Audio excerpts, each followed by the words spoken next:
Hey guys, welcome to the MC Anime Podcast. We cover anime, geek culture, Japanese aesthetics, and Asian studies. We are a multi-fandom podcast, and you can expect to hear topics in your favorite hobby or fandom activity potentially. You can find MC Anime on Google Podcasts, Spotify, Apple Podcasts, and YouTube. Also, please check out mcanimepodcast.com, our website. Furthermore, stay tuned in for another episode.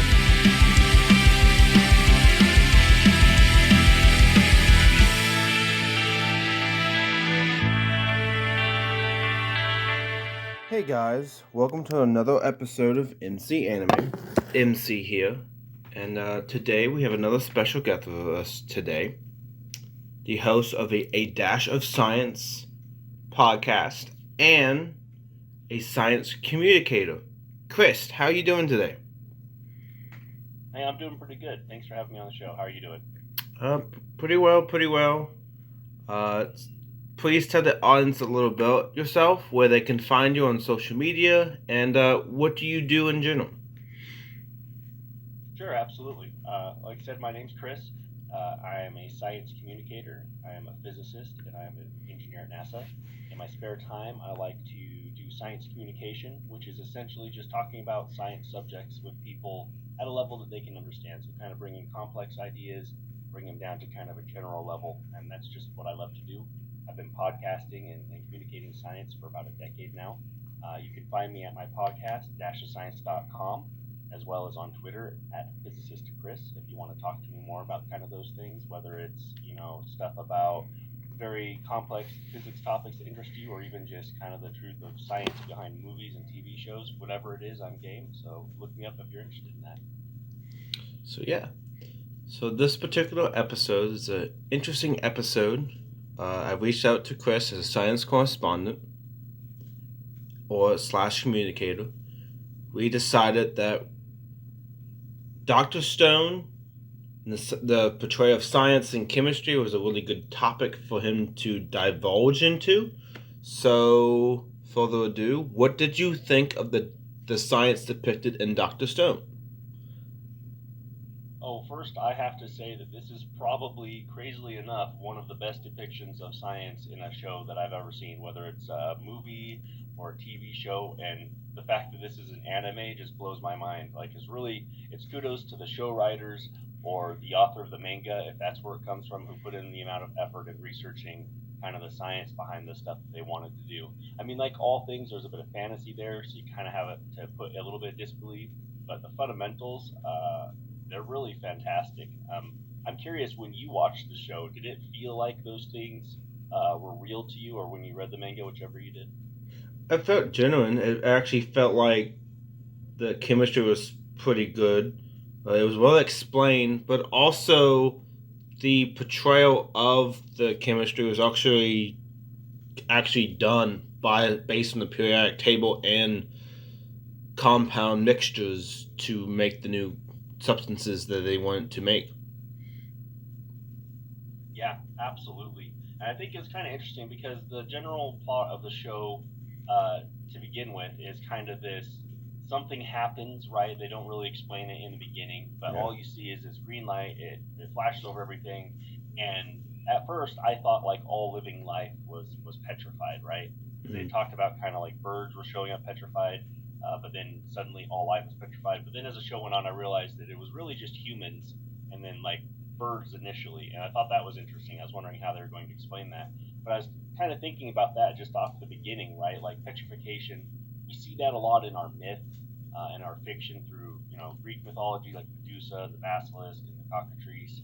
I know there's some Asian culture that has to do with petrification in that similar way that I'm not really familiar with. I know it's there, and so these ideas in history, they're prevalent, and they're always mystical, magical, or religious faith, right? The power of the gods sort of thing. And I was kind of curious about what sort of things we have in real life that like might be similar, what this idea might be based off of. And so there's a couple of different like diseases that actually exist. One of them is it's called hypercalcemia, and that involves kind of a calcium homeostasis. It's essentially an extremely high level of calcium in your bloodstream, right? Kind of causes you to be more rigid, but it doesn't give you that stone-like thing. So I kind of kept looking, and there's another one called scleroderma.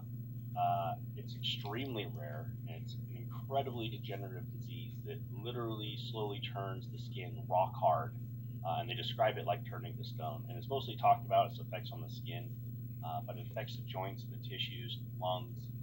They get so hard and tight that they're unable to even move over time. It's an autoimmune disease. So I thought it was kind of interesting. I think there's another one, fibrodysplasia, that's kind of similar. But so we have kind of these weird random diseases that happen in people, and it's not too far of a jump to think that maybe these diseases happening in primitive time might be the catalyst for some of these some of these myths that kind of go throughout time. Because usually as human beings, when we can't explain something scientifically, back before we really even had science, it was always mystical, it was always gods, it was always magic. So I just kind of wanted to throw that out there. I thought that was kind of interesting. Yeah, and also Dr. Stone supports the motif of broken earth kind of thing. When disaster hits and it's basically left in the Stone Age, it's kind of reversed. Yeah, absolutely. That kind of dystopian look on things is incredibly popular in society over the past couple of decades. And the kind of the restart, single group of people. What I really liked about this is one of the things in kind of my longer talks when I talk about people, about kind of science and where we're at, is what we've gained in science as a society has come at a direct cost of what we've lost in knowledge on the individual level. And one of the examples I use for that is just thinking, if you were to be set down in the middle of the woods with nothing, no clothes, no tools, no nothing, how long would it take you to build a cell phone? And the vast majority of people is never, right? Nobody has the knowledge to even begin to start figuring out how to do that. And I thought that was kind of funny because in the show, eventually they do lead up to building a cell phone-like thing, and I thought that was kind of cool. I mean, it took several years and more than just one person, eventually, but I just thought that was kind of interesting. Yeah. And the only closest event that I can know for, purification-wise is Pompeii. The entire volcano exploded, and everyone's covered in dust and, literally stayed in the figures of the dust. Yeah, the hardening of the ash crust along them, and it happened so fast. And, that's a good example. I didn't think about that one. But, there's had to be other events like that throughout history that are just, too far gone for us to find now. But so it's really interesting. But getting back to kind of the science of the show, I kind of went through and looked at some of the things, and I wanted to kind of look at three different aspects, I guess. One is, how reasonable is it that this could be done by a person with the tools that they had? Did they describe it correctly, or did they kind of gloss over some facts? And how did they kind of portray doing it in that timeline that they could do it right? Is how long it took them to figure that out reasonable? And I would say that honestly, for the vast majority of things, at least, especially in the things that are like Stone Age and above level technology, up to the Revolution or the Renaissance Age, I think most of that stuff is fairly reasonable because, he already had that knowledge, and discovering that knowledge was really, for those primitive stuff, the vast majority of the time it took to really invent those things. So we're looking at the stuff like, grass skirts, stone tools, rope, bow drill, fire, basic traps. All of those things are incredibly primitive. You don't really have to have a whole lot to do those things as long as you have the knowledge of the fact that they exist. If you take some of us and throw us out there to make a fire, it might take us a little bit. And actually in the show, interesting enough, a lot of places in shows where you have to make fire, they perceive it as this really quick process. They pull out the bow or they get flint and steel, and in a couple of seconds they have a fire. And if you talk to any survivalist, that's not the case. And they did a really good job on the show. It took him a long time to get that fire actually going. And so I thought that was just a nice, it's such a casual nod to reality, but it's there. Have you ever tried to start a fire like that? Yeah, I actually have. It's interesting experience because you not only have to take into the moisture account, the dryness, the weather around you, but also the material around you. There's a reason why the Boy Scouts or the military your best friend was duct tape because the duct tape was the catalyst for the fire to get going because of the glue. Yep. So. Yep. Absolutely. But going back to kind of the petrification process that happened in episode 1, like I find it interesting because it really make it look like it's something from space that's causing this way the light comes in. And it's Yeah. a really common trope because I think right now our only true mysteries anymore for humankind that are like scary if the idea is like deep ocean and outer space because we haven't conquered them fully yet. So it's really easy to place this mysterious thing coming, from out of space that causes this stuff that we can't explain happening, which is what it kind of looked like, at the beginning, because it's really easy. You don't have to follow the same physics or logic or technological, paths that we have here on Earth. But one thing I did notice is that the clothes and the items, like some of them turned to stone and some of them didn't.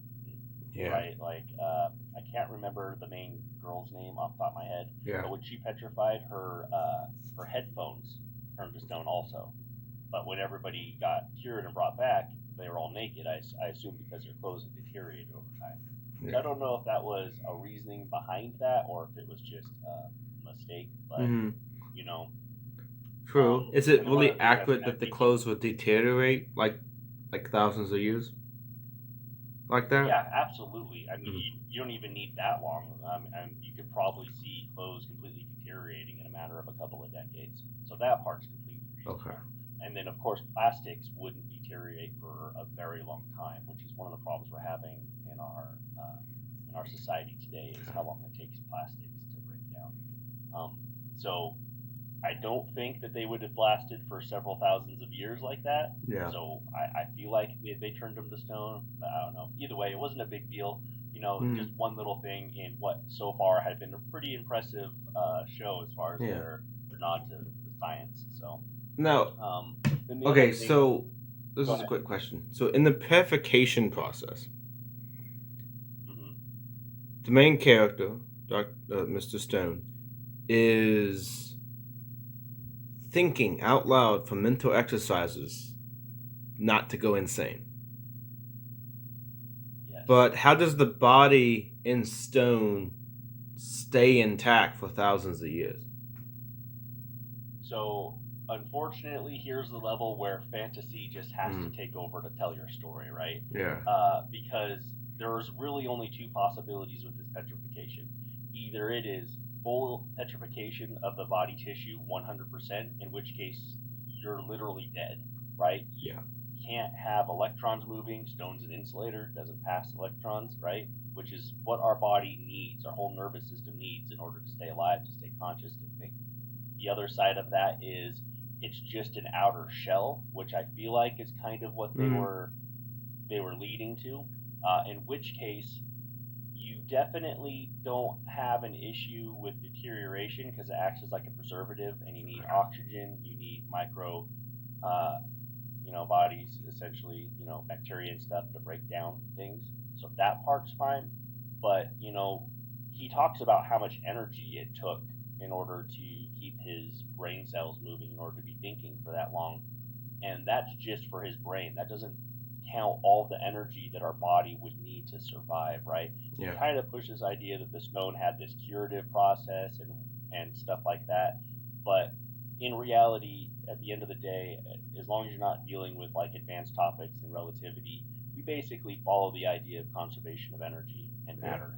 In order for the body to take that energy and use it, it has to come from someplace. And they do talk about that, but the idea that any type of stone would have that energy to give, but also stay there, right? If the stone was deteriorating, sure, maybe.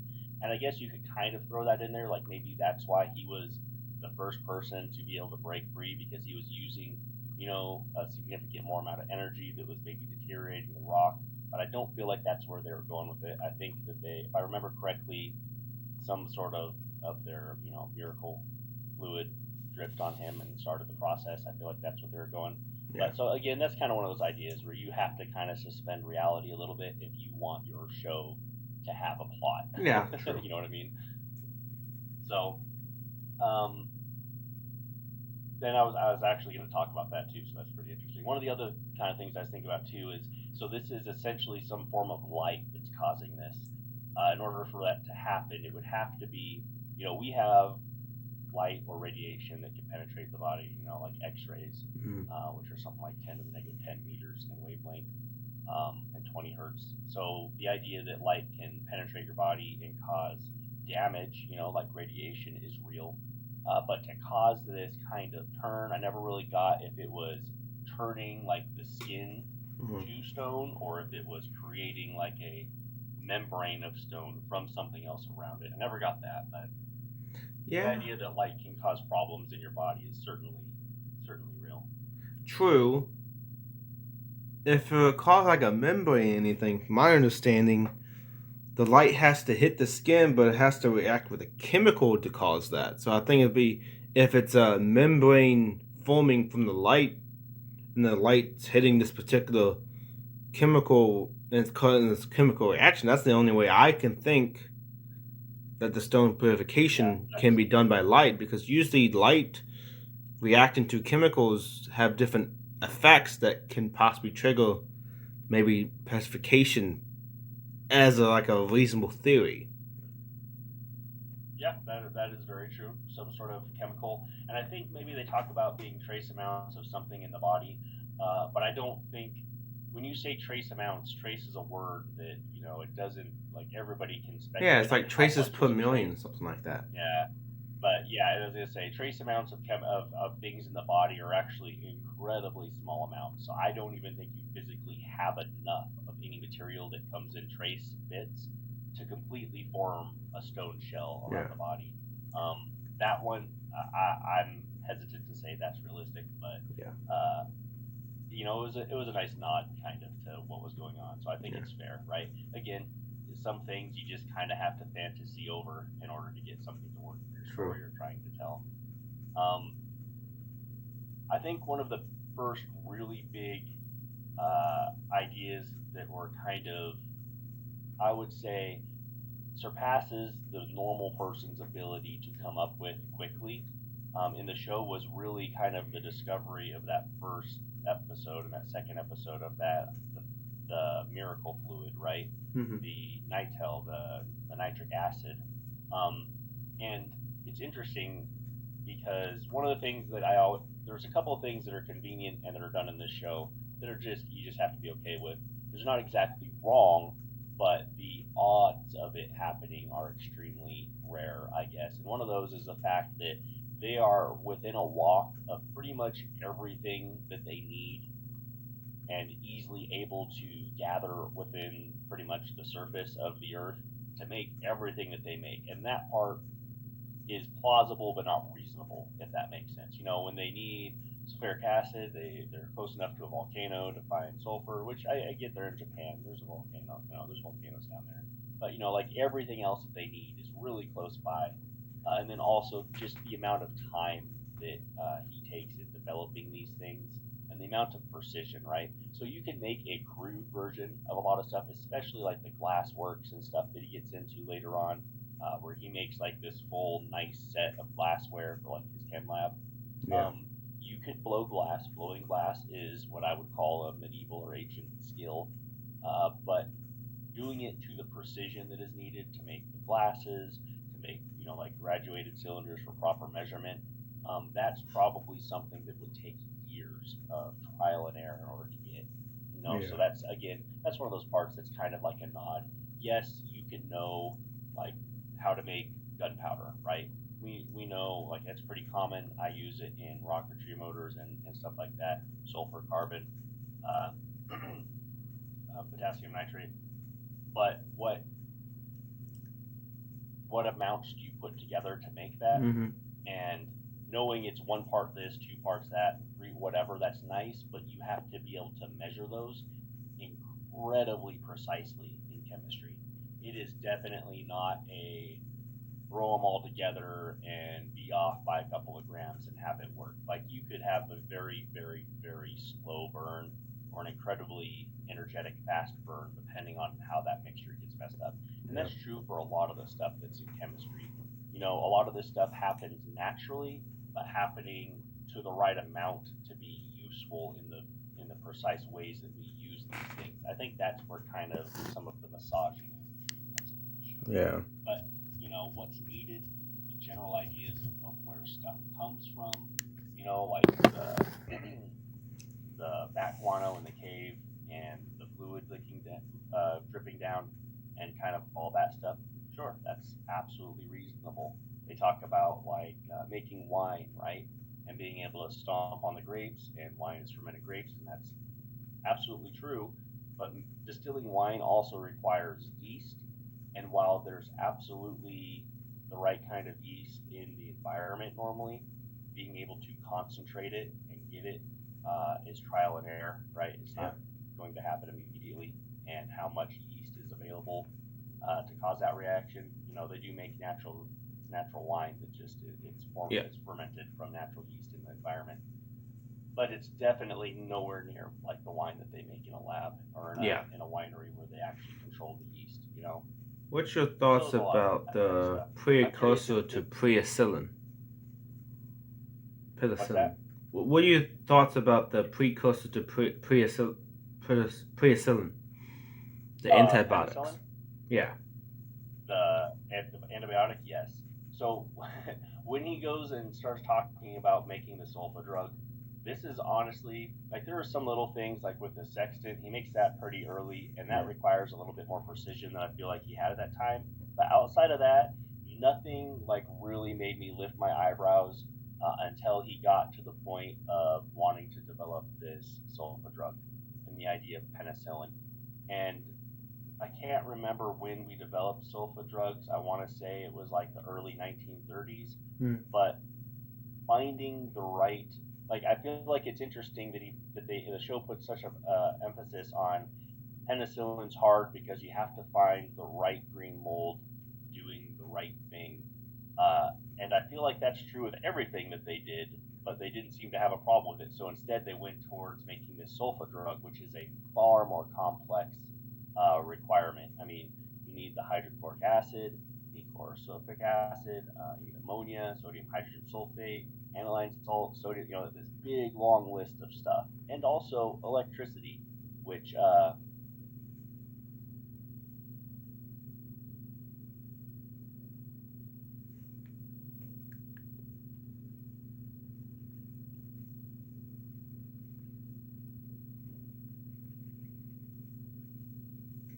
So.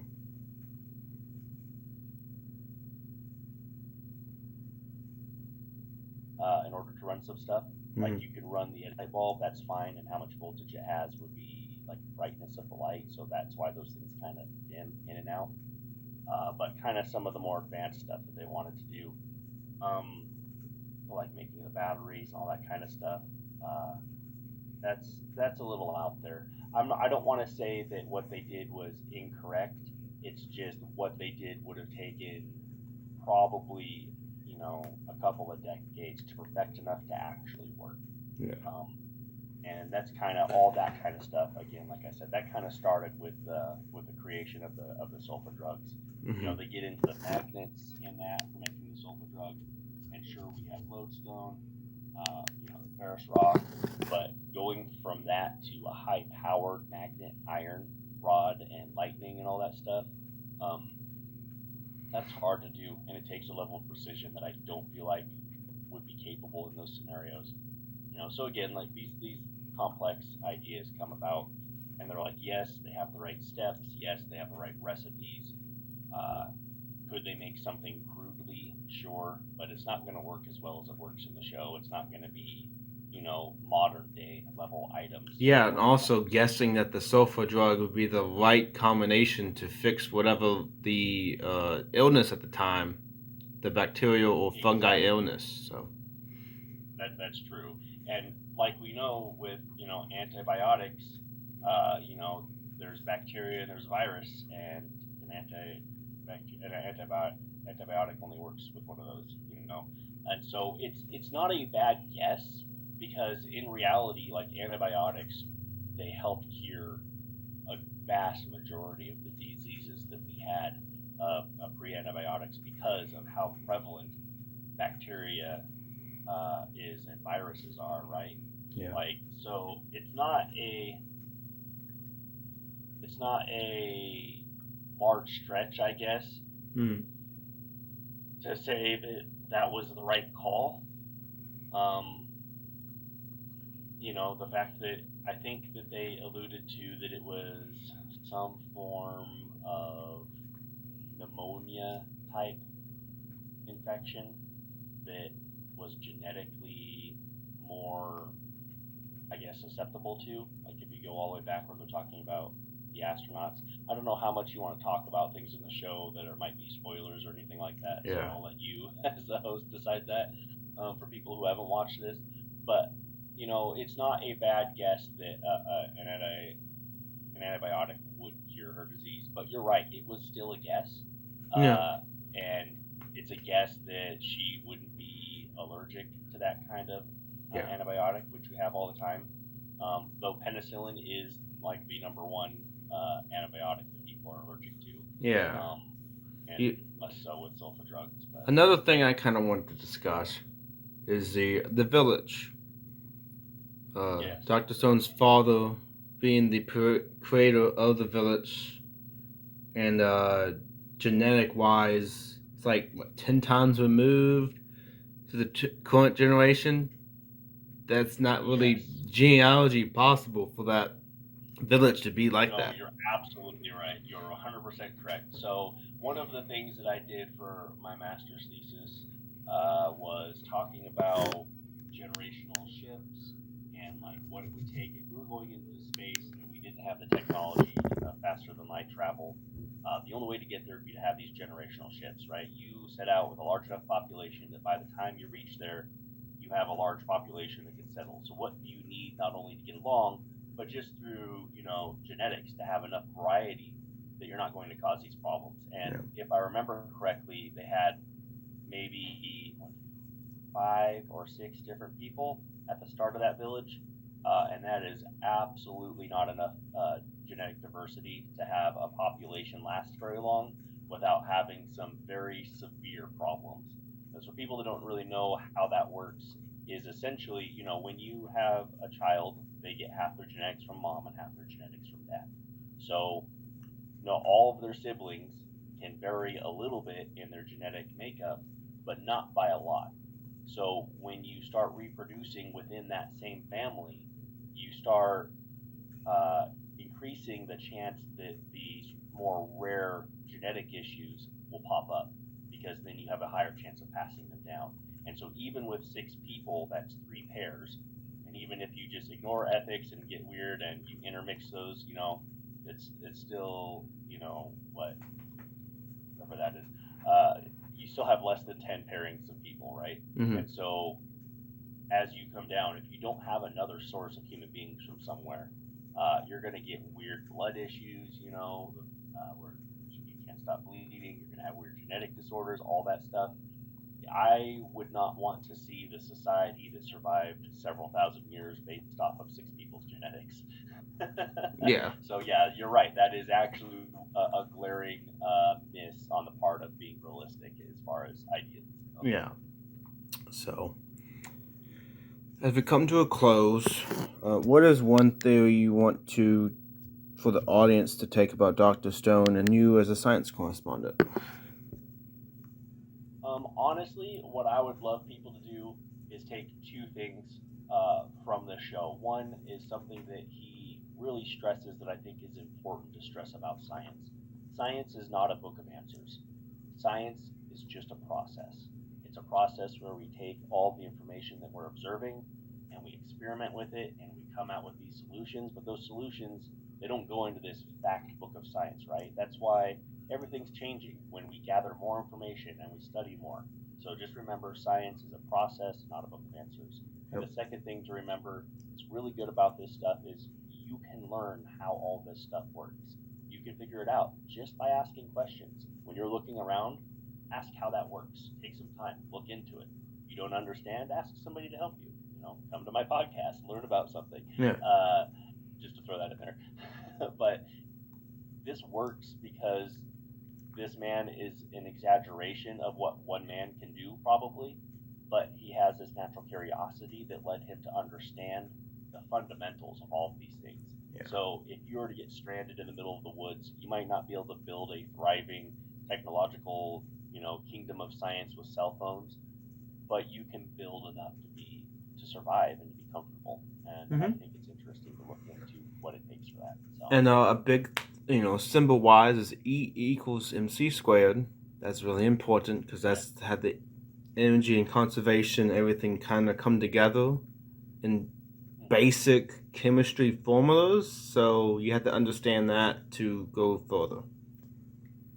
Absolutely. I think the two most important equations in physics is E equals mc squared and F equals ma. It's force equals mass times acceleration. Yep. Pretty much everything can be derived from that one. So absolutely. So we take this to a close. Thank you for being a guest for this particular podcast, for MC Anime Podcast. Where can they find you again? You can find me at dashofscience.com and physicist Chris on Twitter, and hit me up with questions if you got them. I love to answer questions. All right, guys. You heard from Chris and all the different Dash of Science and physicist Chris on Twitter. Don't forget to view NCMA Podcast, where you can find podcasts near you: Google Podcasts, Apple Podcasts, Spotify, iHeartRadio, Amazon Music. Don't forget to join our Patreon, become the MC Animator community and tiers, posting original messages, polls, anime content, anime tiers, all that stuff you can get access to. Thank you for having Chris here with us, and thank you for your science expertise. Yeah, absolutely. Thanks again for having me. I love it. Bye, guys. This concludes another episode of MC Anime Podcast. MC Anime Podcast is available on podcast directories like Google Podcasts, Apple Podcasts, Spotify, iHeartRadio, and YouTube. We also have our website at mcanimepodcast.com. If you want to directly support us, then follow Patreon blog MC Anime. Finally, if you want services for hire, then we're available on Fiverr for audio and video production, graphic design, idea consulting, and blog and article writing.